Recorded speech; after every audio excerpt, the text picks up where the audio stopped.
Rock Band is back with Rock Band 4 after it's been years since we saw the last Rock Band. What is different this time around? We saw a lot of more creative leads.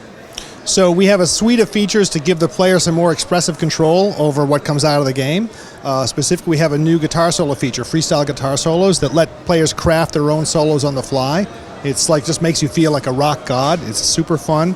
It's a really deep system. It's a new music gameplay that we've kind of crafted from the ground up to kind of take the game in a completely different direction from anything we've never done before. Do you score points when you're taking more of your own expressive cues? You do. It's all cued so that if you execute it perfectly, you can get really high scores.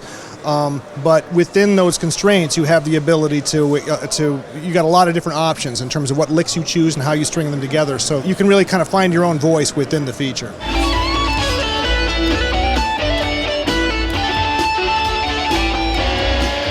So when you're doing something like, if you're the singer, for instance, how would you be able to get creative but also be able to score highly? For the singer, we have freestyle vocals, whereby anything that you sing that's in tune, the game will give you credit for. So if you're a good enough singer to kind of understand, vocals, you can sing the third or the fifth or whatever. You can improvise your own melody, and the game will recognize that and give you credit for it.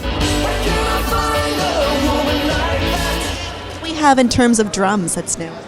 The drums, we have a new feature, dynamic drum fills, whereby the game will just insert different authored fills into the stream, into the note stream as you go, so that you can have that feeling of like real drummers, where like the fills that they play, like real drummers don't play the same fill every time. They mix it up. So now the game kind of handles that for you, but they always are in time and they always sound amazing.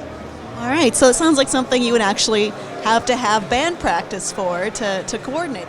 No, not so much. I mean, all this stuff is really accessible. So these are deep features that you can really explore and get really good at, but they're not hard to pick up. You can pretty much just tackle them and figure it out on the fly. In terms of modes, are we looking at the traditional, or is there anything different this time? We have a new focus on party play. So we have a show mode whereby the band gets to vote on what songs come up next. The crowd shouts out requests that the band can take or not. There's a lot more features just to keep people in the music at all times without having to go back to the song library and argue about what next song to play. It just kind of keeps you on stage for the entire evening.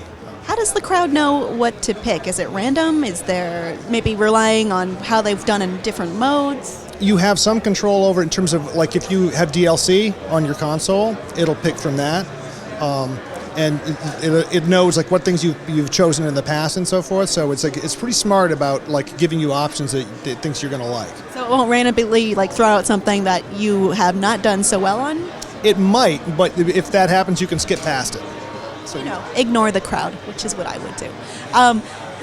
In terms of peripherals, are we having the old peripherals working? Do we have new? I saw about the wireless guitars now. So Mad Catz is our co-publisher and partner, and they've done a terrific job on all new peripherals. So we have new drums, upgraded guitars, a brand new microphone that's way more sensitive and much higher fidelity. But if you have old Rock Band instruments, if you had them on the PlayStation 3 or Xbox 360, those will upgrade to the PlayStation 4 and Xbox One respectively. All right, when's this coming out, Greg? October 6th. Look for it then. Thank you so much. Thank you.